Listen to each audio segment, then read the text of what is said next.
Graça e paz, abençoados. Abençoados, prosseguindo aqui no entendimento sobre compreendendo o Espírito Santo. Eu tenho visto que muitas pessoas têm gostado dessa mensagem e nós vamos prosseguir para nós irmos terminando essa mensagem, compreendendo o Espírito Santo. Vamos para a parte 4. Excelente dia a todos vocês, tá? Que a graça de Deus seja manifesta na vida, no lar de cada um de vocês. Então, como falávamos, agora o irmão Paulo, na parte 4, nós viemos falar o seguinte. Vamos agora sobre a passagem de João, capítulo 14, do verso 15 em diante. Diz assim: Jesus promete o Espírito Santo. Se me amais, guardai os meus mandamentos. Aí ele está falando para os discípulos. Eu rogarei ao Pai, e ele vos dará outro Consolador, para que fique convosco para sempre. Então, como falávamos nos vídeos anteriores, né, compreendendo o Espírito Santo, nós falávamos, o irmão Paulo falou que o Espírito Santo no passado, até antes de Jesus, né, até antes de Jesus vir, que veio anunciar o reino, né, o reino de Deus, então o Espírito Santo não permanecia como habitação no homem. Ele usava para ministrar, para executar, para dando sabedoria ao homem para governar, como deu aos reis, como deu liderança aos juízes, né? Aos juízes levantados por Moisés. Deus deu liderança aos juízes levantados por Josué. Então, você vê aqui, amados, que o Espírito Santo agia no homem. Negar isso é negar a atuação de Deus no meio do mundo das trevas. Quando falamos de mundo das trevas, abençoados, estamos falando de uma atuação do ser espiritual Satanás, agindo por meio dos seus anjos, né, dos seus demônios, que eram os demônios. Eles atuavam sobre a mente humana e dominação humana. Eles agiam com manifestação não só física, como também na mente. Nós vimos na passagem aonde Jesus estava no barco com os discípulos e o ser espiritual, as forças de Satanás, né, que era ele e os anjos caídos, criaram uma tempestade no meio do mar. Vimos também que Jesus, quando libera os discípulos para atravessar do outro lado, eles estando sozinhos, os discípulos, então Jesus vê que vem uma tormenta no mar e Jesus anda sobre as águas e vem ao encontro dos discípulos. Ali também foi uma atuação espiritual sobre o mar. Presta atenção, abençoados. Vemos que a atuação de Deus era por meio do Espírito Santo. Era a manifestação invisível de Deus. E existia a atuação invisível das trevas. Então, a de Deus era a manifestação invisível da luz. Como também existia a manifestação invisível das trevas. Então, Deus não deixou o homem só sobre a atuação espiritual das trevas, mas trouxe ao homem a atuação espiritual da luz. Quem é essa luz? O Espírito Santo. O Espírito Santo. Então, abençoados, temos que ter esse perfeito entendimento de saber sobre essas coisas, que o Espírito Santo, que era o Espírito de Deus, já atuava pelo homem, assim como Satanás usava os homens, né, para atuação, para dominação, para expoliar o povo de Deus. Então, agora nós vamos ver aqui, Jesus ele vai falando com os discípulos. Eu rogarei ao Pai, e ele vos dará outro Consolador. Por que ele está dizendo que vai dar outro? Porque ele é um Consolador de Deus no meio do povo. Ele é o Deus conosco. É o Deus encarnado. Ali dentro daquele véu, daquela carne, existia a natureza divina. Então ele diz: eu rogarei ao Pai e ele vos dará outro Consolador. Que outro? O Espírito Santo. Esse era o que estava atuando dentro dele. Agora o Espírito de Deus seria tirado de dentro para fora. Então ele diz aqui: eu rogarei ao Pai, ele vos dará outro Consolador para que fique convosco. O Consolador, ele foi chamado de Consolador, porque está consolando, ajudando, ou Consolador, ajudador. O Espírito Santo é chamado de Consolador, ajudador. Ajudador em que, irmão Paulo? No viver do homem.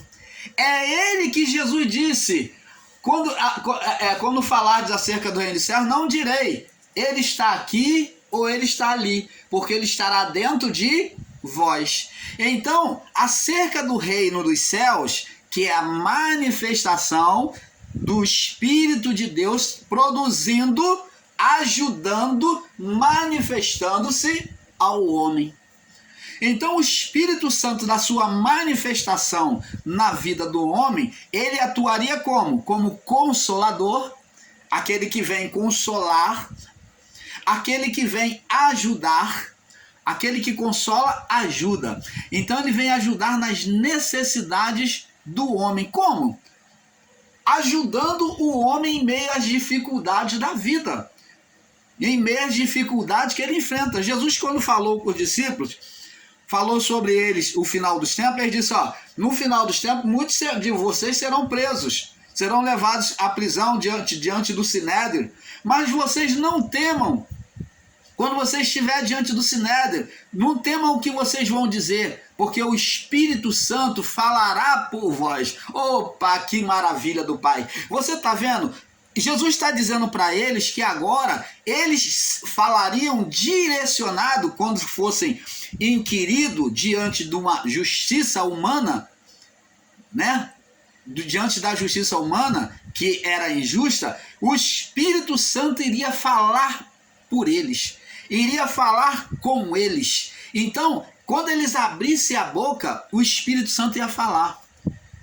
É como na evangelização, quando eles abriram a boca, o Espírito Santo deu a Pedro sem saber o que falar, diante de judeu, diante de gentio, e Pedro já tinha tido aquela visão, Pedro nem sabia por onde começar. O Pedro começou falando: olha, eu só sei dizer uma coisa, que nós cremos em Jesus, esse Jesus que morreu e ressuscitou ao terceiro dia, esteve entre nós e tal. O Pedro começou a dar o testemunho da vida de Jesus, dos feitos de Jesus. Daqui a pouco, quando Pedro abriu a boca falando testemunho de Jesus, o Espírito Santo entrou naquela conversação, e então o Espírito Santo entrou e começou a falar pela boca de Pedro. Agora Pedro já não falava por si mesmo, mas falava pelo Espírito, e o Espírito, diante das palavras de Pedro, o Espírito foi derramado copiosamente sobre a vida daqueles homens que ouviam a Pedro. Você está entendendo, amado? Então Pedro começou na sua palavra, numa palavra racional, testemunhando de Jesus, sobre o que Jesus fez, quem Jesus foi. Mas daqui a pouco o Espírito Santo deu ousadia a Pedro, mostrando que agora ele compreendia que os gentios estavam sendo englobados à salvação divina. Você está vendo, amado? Então o Espírito Santo deu ousadia. Esse agir não vem da capacidade do homem saber a letra. Não vem, não. Essa ousadia vem de Deus, por meio do Espírito Santo operando em nós. É como, por exemplo, é como uma ignição. Nós damos o impulso, damos a ignição, e o Espírito Santo, como combustível, ele acende em nós. É ele que traz esse vigor, essa autoridade, essa energia. É ele que opera no homem. Por isso que Paulo disse: porque ele opera tanto o querer nele está tanto querer quanto realizar. Jesus falou, sem mim, vocês nada podem fazer. Então, abençoados, temos que ter esse entendimento, que o Espírito é que age. Nós só temos que começar, só temos que dar o primeiro passo. Não tema diante da situação que você está passando. Só vai, dá o primeiro passo. Você está desempregado e quer um emprego, vá, dá o primeiro passo e o Espírito Santo vai te conduzir ao lugar certo. É o Espírito que conduz o homem à manifestação de Deus. É ele que leva a manifestação de ver a Deus na sua vida. Então, nós temos que deixar ser conduzido. Não podemos ficar diante do medo, da insegurança, da ociosidade. O Espírito Santo não opera nas vidas ociosas. O Espírito Santo não opera na vida que é medrosa. A palavra diz lá em Apocalipse que os medrosos não herdariam o reino dos céus. Então, os medrosos não vão ver a manifestação do Espírito Santo, do reino de Deus na sua vida. Porque o Espírito Santo é a manifestação do reino de Deus. O reino de Deus só pode ser manifesto por meio do Espírito Santo. Quando falamos do Espírito Santo, estamos falando de manifestação do reino. Quando falamos de reino de Deus, não existe reino de Deus sem o Espírito Santo, porque ele é a manifestação da vontade de Deus. As vontades de Deus para o homem estão no Espírito Santo, que tira o homem do estado de condenação, então fazendo o homem agora, quando ora, busca a Deus em oração, em obediência à palavra, então o homem ser atendido, os céus são abertos, o reino é manifesto. Infelizmente, apesar de nós ensinadores em graça ensinar que todos somos filhos de Deus, e isto é verdade no sentido literal, diante do Criador, que não faz acepção de pessoas, todos nós somos filhos. Mas existe uma condição para vivermos como filho. Nem todos nós vivemos como filho. Aqueles que são carnais não podem herdar o reino de Deus. Não pode herdar o que? Receber a herança que foi deixada. A herança para ser deixada, alguém tem que ter morrido. Quem? Cristo. Cristo deixou a herança. Mas para que eu venha a herdar, eu tenho que me colocar na condição de que aquele que morreu, né, determinou. Se eu não obedeço os estatutos de Deus, eu não posso herdar o reino. Para você estar na condição de herdeiro, você tem que obedecer o testamento. O testamentário deixa lá uma condição para que nós venhamos conquistar a herança. Se nós não estivermos debaixo do testamento, nas condições do testamento que o testamentário deixou, que no caso é Cristo, então não podemos herdar. Herdar o quê? O reino. Tá falando de vida eterna, irmão Paulo? Não. A vida eterna começa por aqui. Mas o reino já começa por aqui. Deixa eu colocar aqui. O reino já começa por aqui. O reino já começa a ser manifesto aqui. Você não pode herdar o reino se você não se colocar na condição do testamentário. O Espírito só pode ser manifesto na sua vida se você estiver na condição do testamentário, daquele que deixou o testamento. Você está entendendo, amado? Então, o Espírito Santo está com todos, está aberto a todos o acesso a Deus, ao reino de Deus. Mas nem todos têm vivido o reino, nem todos têm vivido a manifestação do Espírito Santo na sua vida. Por quê? Porque são carnais. Porque não querem se sujeitar às leis de Deus. Porque não amam a Deus, dizem da boca para fora, como Jesus falou, esse povo me honra com os lábios, confessam que ama a Deus, e cantam hino, e fala palavras bonitas, mas o coração, a prática, o coração demonstra a prática, aquele que deseja ardentemente pratica, né? Demonstra a fé. Fé sem obra é morta. O coração está longe de mim. Ele diz que me ama com os lábios, mas o coração está longe de mim.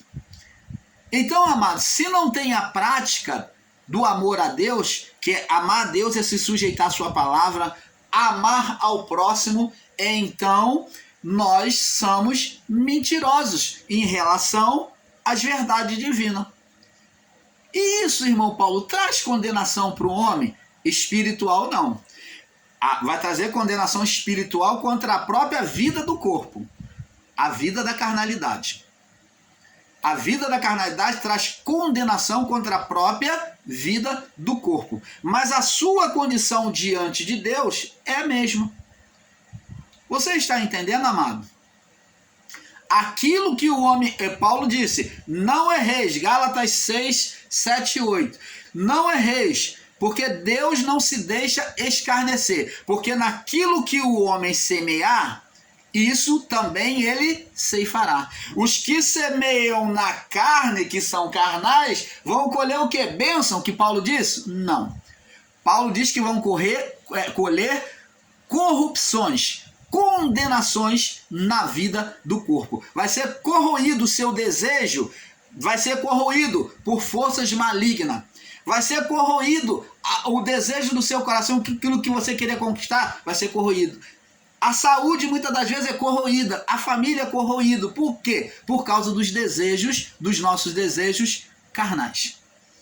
Mas o que semeia no espírito, colherá a vida eterna. Está falando de mundo espiritual. Colherá a manifestação do reino de Deus, que começa aqui e salta para a eternidade, né? Salta para a eternidade, como Jesus disse, eu vim para que tenham vida aqui na vida do corpo, ó, manifestação do reino de Deus, eu vim para que tenha manifestação do reino de Deus, tenham vida e a tenham na outra vida, uma vida que salte para outra vida, vida eterna, vida abundante. Você está entendendo, amado? Então, amado, temos que ter esse entendimento. O nosso espírito tem que ser morada de Deus, para que o reino se manifeste. O espírito tem que estar pronto para Deus. A alma tem que estar voltada para o espírito de Deus. Quando a alma do homem ela está voltada para os desejos do espírito, quando se fala de desejo do espírito, fala de Deus, que é a natureza humana, a natureza divina no homem. Que o homem, o espírito humano é mais desejoso a Deus, só que ele não sabe disso. A alma faz ele ficar confundido, porque ela serve tanto à carne quanto ao espírito, a natureza divina no homem. A alma é que faz esses dois lados. Ela é escrava, ela serve tanto à carne, ela se manifesta tanto para a carne, como também ela serve ao espírito, ela se manifesta para os desejos de Deus. Por exemplo, quando um homem de Deus se põe a orar, se consagrar diante de Deus, ele está fazendo o quê? Ele está levando os seus desejos, a sua alma, cativa à vontade divina, buscar aquilo que é bom. E o que acontece quando a alma está sujeitando? O corpo também vai estar obedecendo, o corpo vai estar de joelho, o corpo vai estar orando, o corpo vai estar jejuando, o corpo vai estar louvando a Deus, o corpo, a alma vai pensar somente em coisas boas. Quando o desejo da carne pensar em coisas mais, a alma ela vai falar não, porque ela está sendo espiritual. Ela vai falar não, eu vou obedecer à vontade de Deus. Então a alma ela pode ser tanto espiritual quanto carnal. Por isso é que a alma foi condenada de Adão até o juízo, porque a alma ela era a serva tanto do espírito, ela é a serva tanto do espírito quanto do corpo. Tanto do desejo do espírito quanto da carne. Opa! E o irmão Paulo quer ainda falar aqui, para que você entenda melhor, que a partir do pecado de Adão, Adão impetrou em nós, na vontade, impetrou, ele deu vida. Quando ele voltou, o seu espírito, Adão quando voltou, o seu espírito, Adão quando voltou, o seu espírito, a sua alma para a carne, a alma deu vida, criou uma outra vida pelos desejos na carne. É como se a carne do homem tivesse vida própria. Dentro da carne já existe no DNA do homem, já existe aquele desejo maligno. Já existe a malignidade no homem. Você está entendendo, amado? Já existe a malignidade no homem. Por quê? Por causa do desejo de Adão, que se tornou o quê? Memória. Trouxe memória na carne. Então a carne, ela trouxe memórias de Adão. A nossa carne traz memória de Adão. É como se tivesse vida própria. Agora, por essas memórias, então, a alma ela vai se sujeitar ou à carne, à vida do corpo, ou ao espírito. Mas, quando o homem é espiritual, como falei, ele põe a carne para orar, de ficar de joelho. Ele põe a carne para jejuar. Ele põe a carne para ler a palavra do Pai, se dedicar e conhecer mais a vontade de Deus. Ele põe a carne para glorificar a Deus, louvar a Deus. Ele põe a carne para fazer uma ação boa para com o seu próximo, demonstrando o amor, praticando a palavra. Ele põe a carne para dizer sim somente às coisas justas e negar as coisas, a reprovar as obras das trevas. Isso é ação de quê? Da alma sujeita ao espírito humano que está sendo espiritual, aonde o Espírito de Deus está ali recebendo vigor, está ali recebendo louvor, aonde o Espírito de Deus é cada dia mais entornado, manifesto sobre a vida daquele que se sujeita a Deus. O homem deixando de ser carnal para ser espiritual. Então a alma é a serva tanto da carne, ela manifesta tanto o desejo da carne, ou você pode dizer o desejo das trevas, porque a carne é carnal, ela é tendenciosa a ser carnal, né? Mas também como a alma é serva do espírito. Ela está no meio das duas.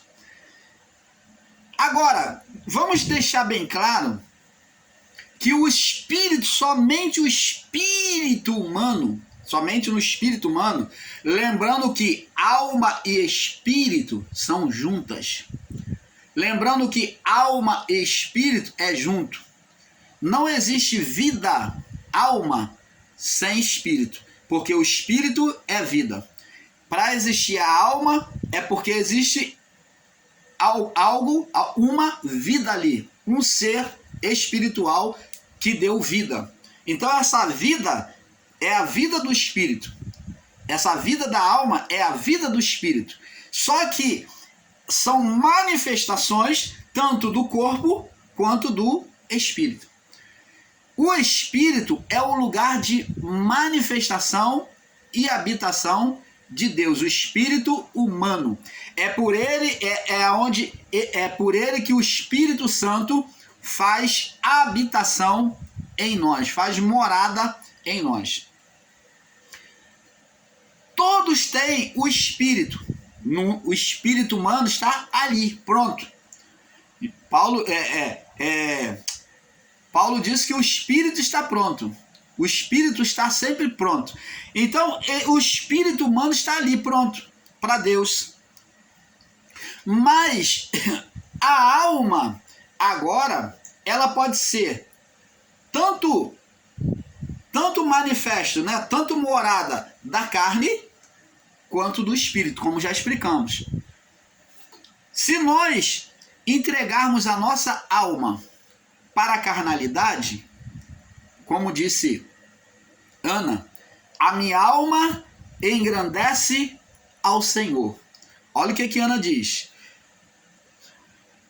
Maria disse, a minha alma engrandece ao Senhor. Maria fez esse cântico.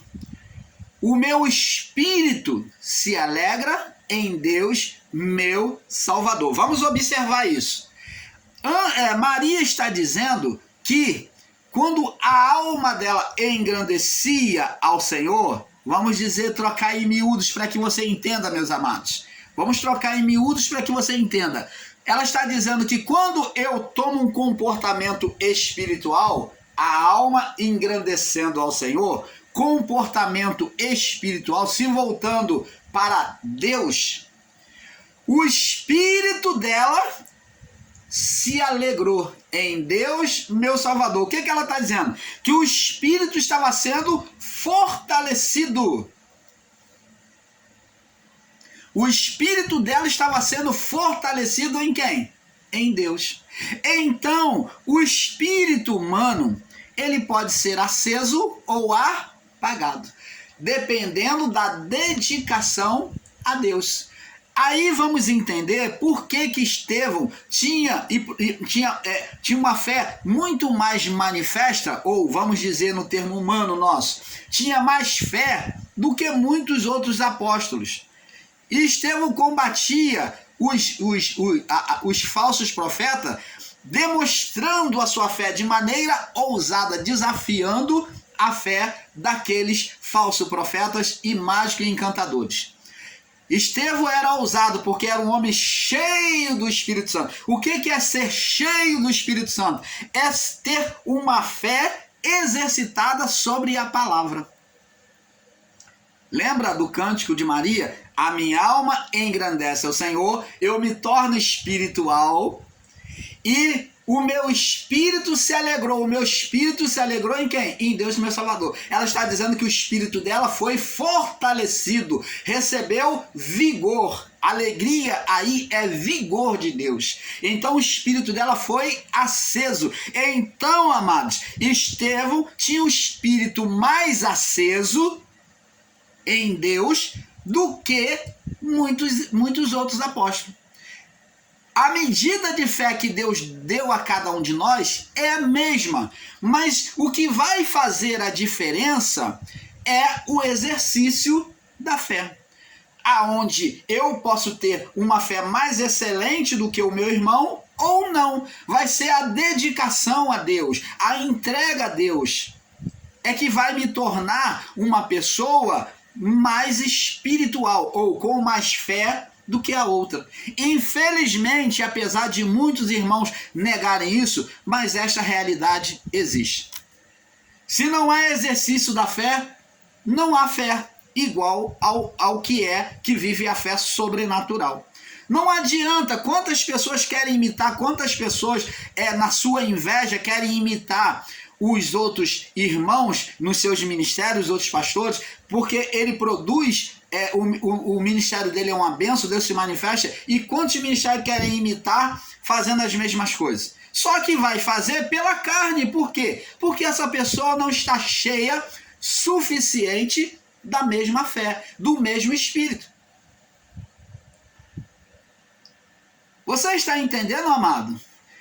Jesus disse para a samaritana o seguinte, observa o seguinte, Jesus disse o seguinte, aquele que beber da água que eu lhe der, do seu interior fluirá rios, vários rios, veias de água, rios, não é rio não, é rios, várias, rios de sabedoria, rios de bênção na família. Esses rios significa não só os dons de Deus, como também as manifestações de Deus a favor do homem.